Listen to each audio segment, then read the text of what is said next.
Bom dia, estão vendo? Sim.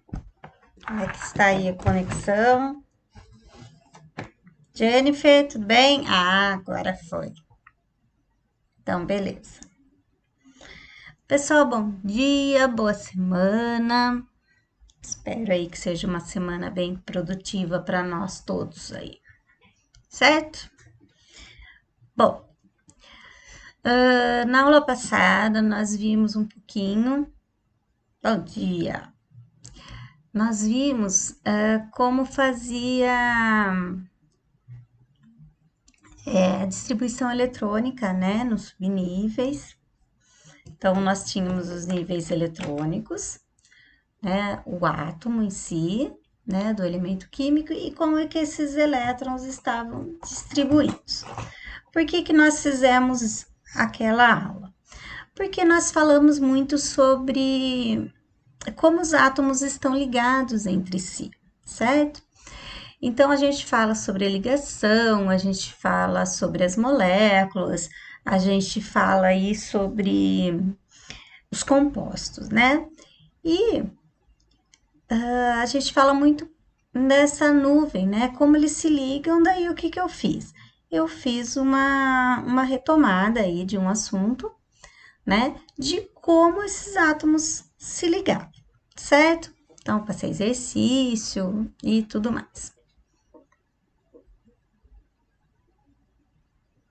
Questão 2, tá faltando. Ah, então peraí, deixa eu anotar aqui. Na questão 2, tá, então deixa eu verificar aqui. Bom, muito obrigada. Quem? Cleiton. Muito obrigada, Cleiton. Então, questão 2. Vou verificar e já arrumo. Se tiver tudo certinho, eu já arrumo, tá bom? Sem problema.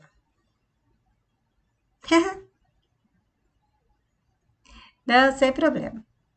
Eu já arrumo lá. Sem problema não.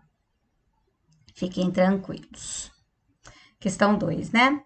Tranquilo. Então, eu arrumo, depois da aula eu já deixo pronto. Sem problema. Sem problema, Cleiton. Esquenta não. Eu faço é isso, eu faço uma retomada. Não esquenta a cabeça não, fica tranquilo. Bom, essa semana no Classroom, no Centro de Mídias, vocês vão ver sobre modelos atômicos. O que está falando? Quais são os modelos atômicos? Então, está falando um pouquinho sobre a estrutura da matéria e está falando sobre Rutherford Bohr no Centro de Mídias dessa semana. Então, eu vou dar uma retomada, né, para a gente lembrar um pouquinho desse assunto, certo? Bom, o que são os modelos atômicos? Então, o que que acontece? Os átomos, né, é uma preocupação aí que os cientistas sempre tiveram desde o começo aí, desde os primórdios lá, né? E eles viam a matéria, né? Eles viam a matéria que eu falo via tudo o que acontece. Então, antigamente não tinha cientistas, né? Tinham pessoas que chamavam de filósofos que repensavam ou pensavam em coisas da natureza, tanto coisas sociais, né, questões sociais, quanto questões práticas, questões materiais. Então, tinha aqueles filósofos que só pensava aí em teorias da vida, como acontecia as coisas, e tinha aqueles que olhavam a natureza e queriam explicar. Então, os filósofos, na verdade, foram os primeiros a pensar um pouquinho em como acontecia as coisas na natureza. Então, isso desde da parte prática até da natureza e humana das pessoas. Então, eles começaram a ver as coisas, né, via o que tinha na natureza e começou a se questionar da onde vinha aquilo. como que lá era formado, por que que existia isso, por que que existia aquilo, por que que a folha, hora tá verde clara, hora tá verde escura, hora ela caía, parecia que a árvore ia morrer, depois ela voltava, enfim, coisas aí que ia passando pela, pela natureza. E em uma dessas, eles começaram a pensar aí como que tudo é formado, certo? E aí, no nosso centro de mídias dessa semana, ele vai falar especificamente sobre Rutherford Bohr. Então, nós vamos dar uma retomada aí nesse assunto para vocês não ficarem perdidos, certo? Então, vamos lá. Ó, então, vamos lá na nossa matéria. Então, nós já vimos um pouquinho disso e vamos ver um pouquinho mais aprofundado. Então, vamos lá. Do que é feita a matéria e que são átomos? Então, o que é matéria? Todos os materiais que formam o universo, né? Então, a matéria possui massa e ocupa um lugar no espaço. Tudo que é sólido, líquido ou gasoso é uma forma de matéria, tá? Então, matéria, definição de matéria, é tudo aquilo que existe, ocupa lugar no espaço. Nem tudo que existe ocupa lugar no espaço. Então, nem tudo é matéria, tá? Energia, por exemplo, é uma coisa que existe, mas ela não ocupa lugar, né? A gente não pode separar um tanto de energia em algum lugar. Energia, né? É força, calor, luz. Então, são coisas que elas existem, não ocupa lugar, portanto, não é matéria, tá? E toda matéria é formada de átomos. E o que é átomo, né? Então, átomo, né? Hoje a gente sabe que átomo é a menor parte da matéria, tá? E daí, o que aconteceu? Essa palavra átomo, ela existe, né? Desde os filósofos, porque ela foi proposta por um. Então, segundo o filósofo grego Demócrito, né? Ele, o que ele falou? Que se a gente pegar um objeto e dividir ele em pedacinhos, né? Então, vou pegar aí qualquer objeto aí e dividir. Papel, por exemplo.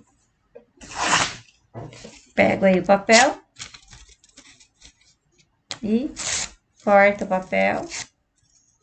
Ó, se eu ficar cortando o papel, vai chegar uma hora, né, que não tem mais como eu cortar, não tem mais como eu quebrar.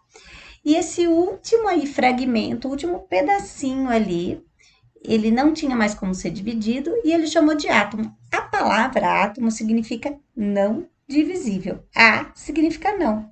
Tomos divisível, tá? Então, Demócrito achava que toda matéria. Só que ele achava que é o seguinte: naquela época, tinha aí uma teoria dos 4 éteres da natureza, certo? Dos 4 elementos, que é fogo, terra, ar e água, certo? Então, ele achava que tudo que existe era resultado da combinação, né, desses 4 elementos: terra, ar, fogo e água. Então, no que ele baseou nesse elemento quando ele fez isso? O que ele estava pensando? Ele não tinha nada de, assim, estrutura científica para isso, né? O que ele fez foi baseado na intuição, na lógica, certo? Então, não tinha nada que pudesse justificar isso daqui. Então, o que ele fez, né? Antes do modelo assim, que hoje, do jeito que a gente fala que o átomo ele tem vários, assim, existiram vários modelos, né? Ou seja, algumas pessoas explicaram como que era o átomo e ele falava assim, o átomo é isso, então é um modelo. Por que modelo? Porque até hoje, assim, a gente não consegue saber com exatidão. A gente consegue saber com cálculos matemáticos, a gente consegue com probabilidades, mas assim, vamos tirar. É diferente de você ver uma coisa. Então, a gente não consegue visualizar o átomo na sua totalidade. Então, é tudo baseado em modelos, tá? Na época de Isaac Newton, em 1500 mais ou menos, né? 1500, 1800, ele falava o seguinte, que o átomo era considerado uma esfera muito pequena, rígida, indivisível e indestrutível. Então, esse modelo aí foi a base, né? Esse modelo do átomo indivisível, indestrutível, né? Ele foi a base do desenvolvimento da teoria dos gases, teoria cinética. Quando eu estou falando teoria cinética, eu falo de teoria de movimento, tá? Então, ou seja, como que os gases se movimentam, tá? E assim, os outros modelos, né, foram criados ou foram determinados aí através de experimentos, quando começaram a estudar a eletricidade. Quando eles começaram a estudar a eletricidade de uma forma mais específica, que eles foram descobrindo que o átomo não era daquele jeito que ele falava. Por quê? Porque até então ninguém estudava essa parte elétrica, tá? Então, o primeiro modelo aí que surgiu foi o modelo de Dalton, né? Isso foi em 1808, né? Ele sugeriu o modelo no qual o átomo seria uma partícula rígida e indivisível. Ele acreditava que o átomo seria uma partícula elementar, a menor unidade da matéria.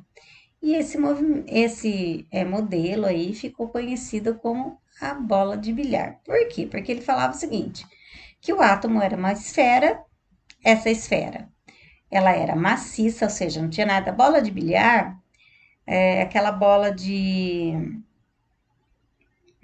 pesada do jogo, sabe? E aquela bola é maciça, ou seja, se você quebrar, ela não é oca por dentro. E ele acreditava que o átomo era assim. Sim, sim, sim. Passei sim, Tainá. É que é o seguinte, toda vez ao centro de mídias e o jeito que se passa a matéria, eles dividem um pouquinho por cada ano. Eu, particularmente, eu gosto de passar todos os modelos. Por quê? Porque é o seguinte, no primeiro ano, né, o jeito que o Estado faz, o jeito que ele passa para vocês é o seguinte, no primeiro ano vocês vão ver só Dalton, só modelo de Dalton. No segundo ano, que agora, vocês teriam que ver Rutherford e Bohr. E no terceiro ano, a parte quântica do átomo. Só que eu fico assim, como que eu vou explicar para vocês? Então, vocês vão explicar, eu vou explicar só o do Dalton, tá? Tá bom. Daí, depois, agora eu falo sobre elétrons, eu falo sobre ligação química. E como que vocês vão saber como funciona uma ligação química, que eu falo que é a junção de dois átomos, se eu expliquei para vocês que o átomo lá de Dalton é só um modelo que não tem elétrons, que ele nem sabia dos elétrons, entendeu? Então, o que que eu faço? Eu vou repassando aí todas as teorias e focar naquilo que que a habilidade nos propõe, entendeu? Então, sim, ele eu já passei, vou passar e ano que vem eu vou passar de novo. Só que ano que vem nós vamos focar mais na parte atômica, nos modelos mais atuais, tá? Mas eu vou retomar todos como funciona. Então é sempre essa retomada. O que eu não acho legal, porque eu acho assim que é interessante, quando eu estudei, por exemplo, eu estudei todos e vamos focar já, né? Estudei todos, entendi o que é um átomo para poder entender as outras matérias. Mas o Estado, ele faz, né, a matéria aí que é a matéria que eu tenho que passar para vocês, ele fala que é um modelo em espiral. Então, assim, você vê um pouquinho no começo, um pouquinho no segundo, um pouquinho no terceiro. Só que eu acho que fica matérias todas perdidas, entendeu? Então, por isso que eu prefiro ir passando e depois focar em um só, no que ele precisa, entendeu? Mas é isso daí mesmo, você tá certíssimo. É repetitivo, concordo, concordo. Totalmente. E às vezes eu tenho que, e às vezes é um barato, porque assim, eu tenho que dar a mesma matéria nos 3 anos. Eu falo, nossa, mas parece que já foi isso. Ah, e eles fazem um resumo muito ruinzinho, viu? Então, né, o Cleiton perguntou, né, se no, no CMSP eles fazem um resumo. Eles fazem, mas eles fazem um resumo muito assim, sem pé nem cabeça, sem começo e sem fim, sabe? É só daquele assunto e fica meio estranho. Mas eles fazem até, fazem sim. Fica meio estranho, né? Exato. Por isso que eu prefiro fazer desse jeito, né? A Jennifer tá falando, né, que eles fazem um resumo e ela não entende, né? Sim, exato. A Tainá até falou que só deu para fazer atividade por conta do texto, porque eles fazem um resumo assim, sem o começo, tipo assim, assuntos jogados, né? Então, eu também não gosto, por isso que eu prefiro fazer toda essa contextualização. Então, fica repetitivo, mas pelo menos fica contextualizado, né? Porque, por exemplo, se eu chegar a falar para vocês do Rutherford, aí vocês falam assim, tá, mas da onde surgiu isso? Depois fala assim, e daí dá a impressão que só tem aquele. Mas você fala assim, ah, e o átomo é assim, depois eu vou explicar para vocês da outra, das matérias que vai indo, você vai falar assim, mas peraí, não tem nem aquilo? Então fica meio complicadinho, tá? Então é por isso que eu vou fazendo dessa forma.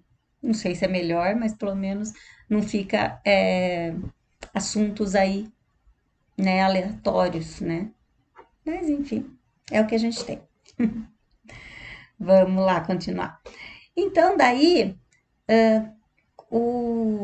então achava-se que aquele era o modelo. Então, falou, ah, legal. Ah, obrigada. Ah, vamos tentando, né? Vamos tentando fazer melhor, né? Porque daí pelo menos vocês veem lá, veem aqui e vão fazendo o que dá, né? Nem sempre aí é a melhor solução, mas eu pensei de um jeito que não ficaria tão perdido a matéria, assim, toda perdida aí no meio, né? Então eu prefiro fazer um pouquinho mais. Mesmo que você, assim, não sabe tudo, mas nunca ninguém vai saber tudo, mas pelo menos a gente tenta passar informações mais consistentes, né? Para não ficar tudo meio perdidão, né? E vamos que vamos, né? Vamos fazendo aquilo que dá.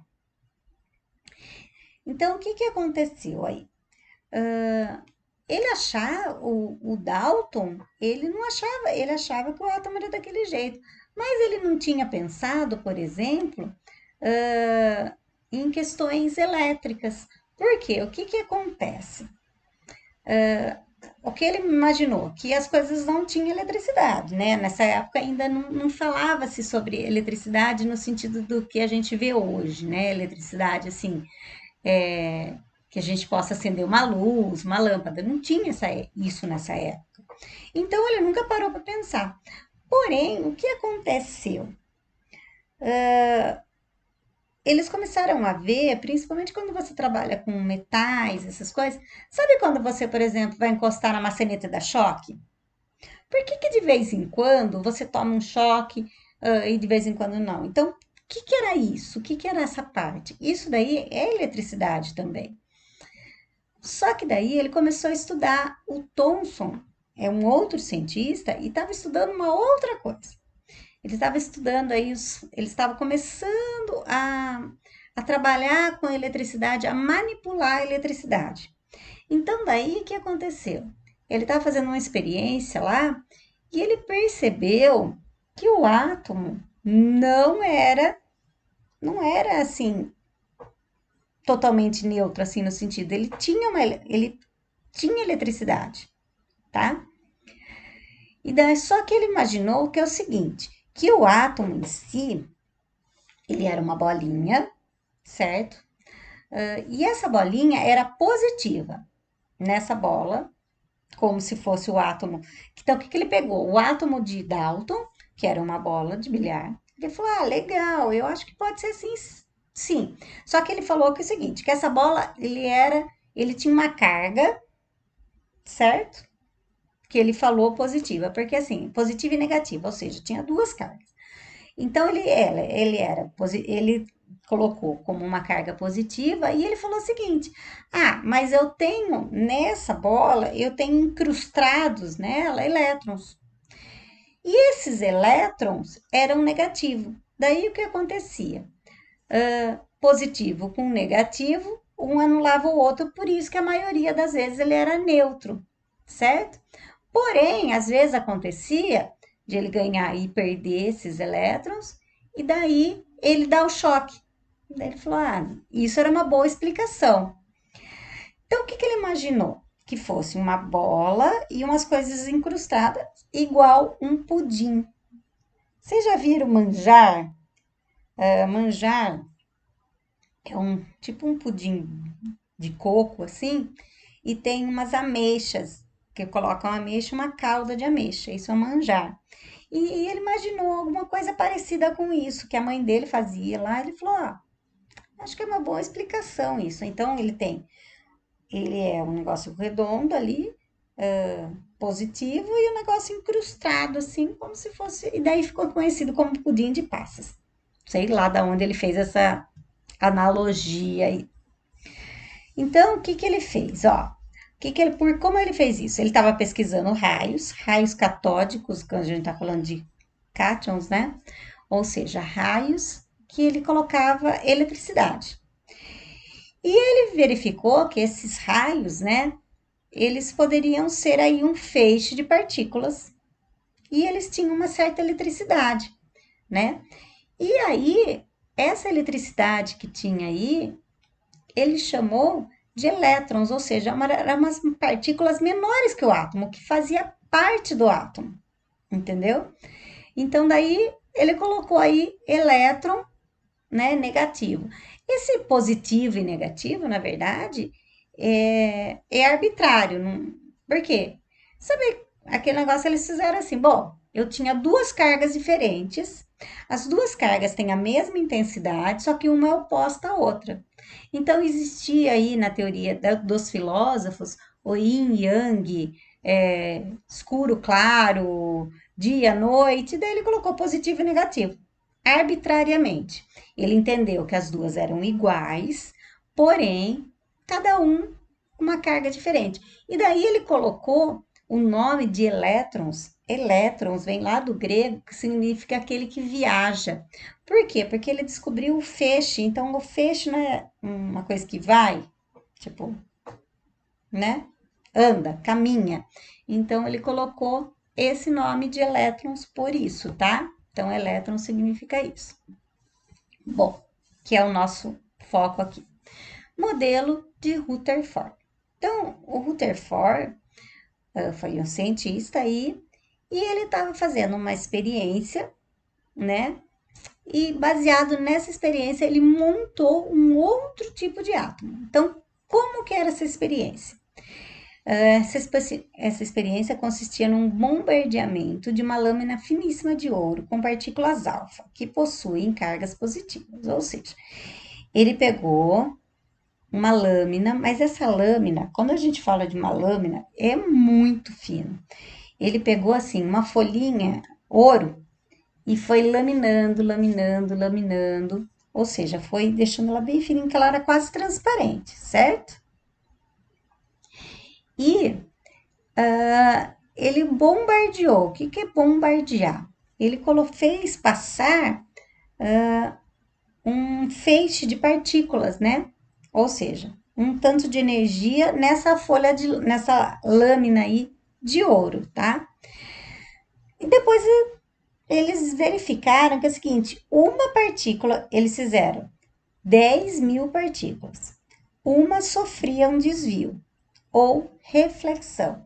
Ele batia e ia para um outro lugar ou desviava. Então, daí eles descobriram, então, que o raio do átomo, ou seja, o tamanho, era 10.000 vezes maior do que o núcleo. Olhando o desenho dá para a gente ver melhor.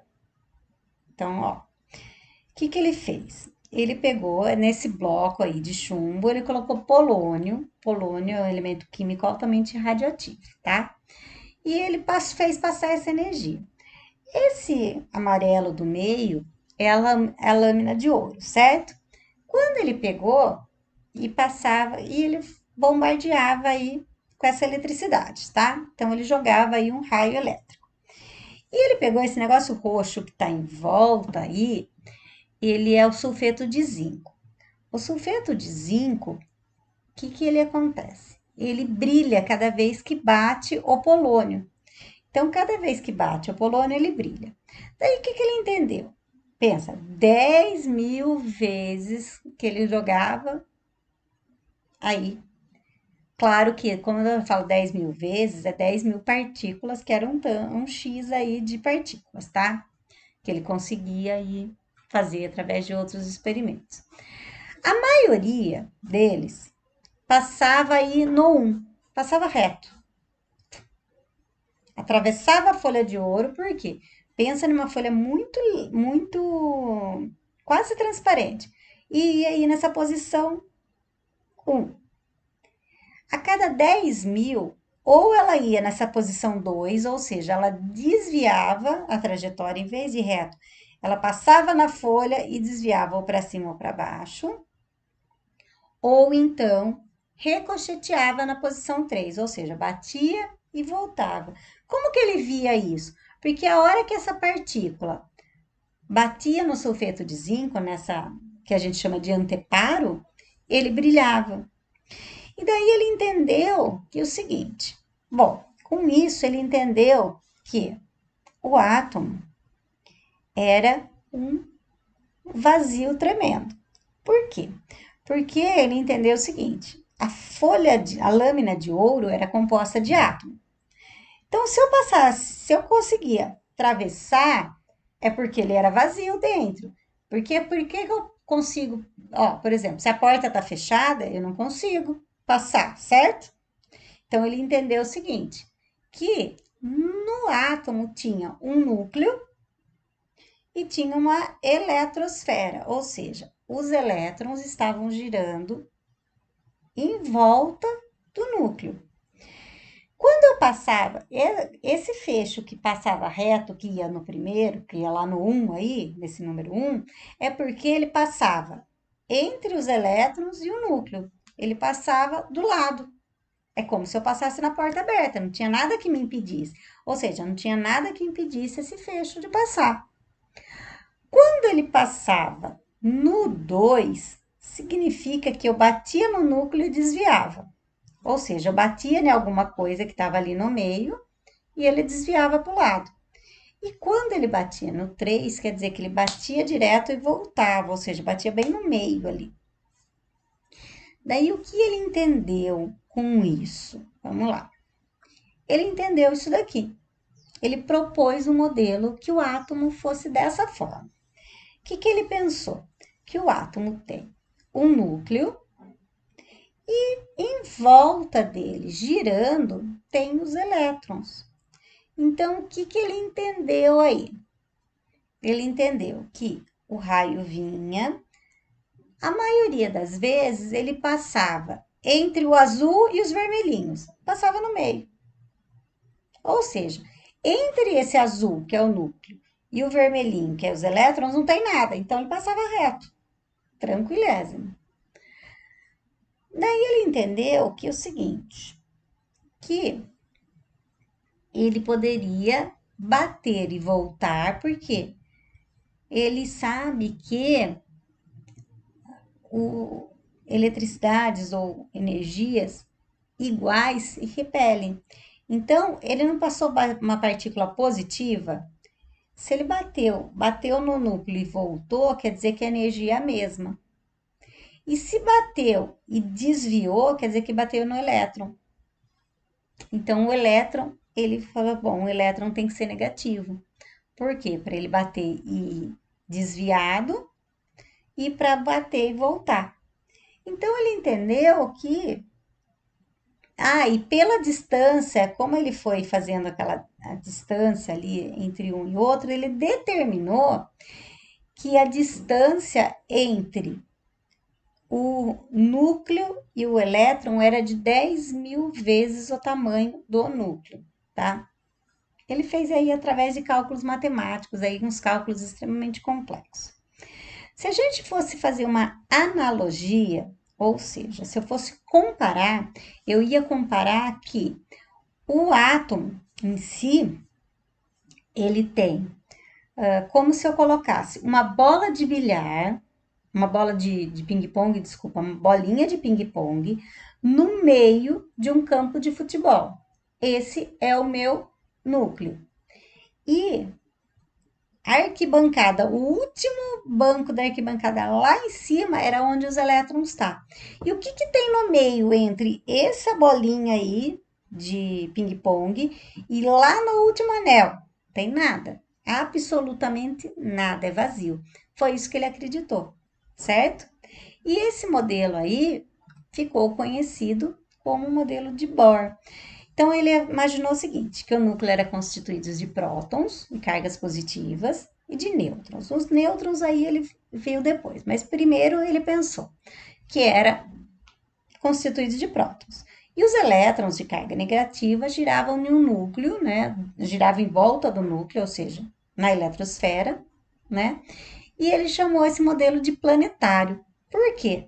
Porque ele imaginou um sistema solar. Então, ele pode falar ou um sistema aí, ele imaginou aí modelo do sistema solar ou sistema planetário. Então, o que, que ele imaginou aqui? Ele imaginou que o núcleo fosse como se fosse o Sol e os elétrons girando em volta dele. E ele propôs esse modelinho aqui. Então, esse modelinho aqui ficou conhecido aí como o átomo de Rutherford, tá? Bom, vamos voltar aqui, né?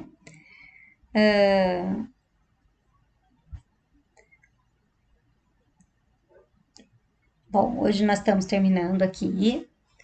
E amanhã eu vou explicar do Bohr, dando continuidade aí ao nosso assunto, certo?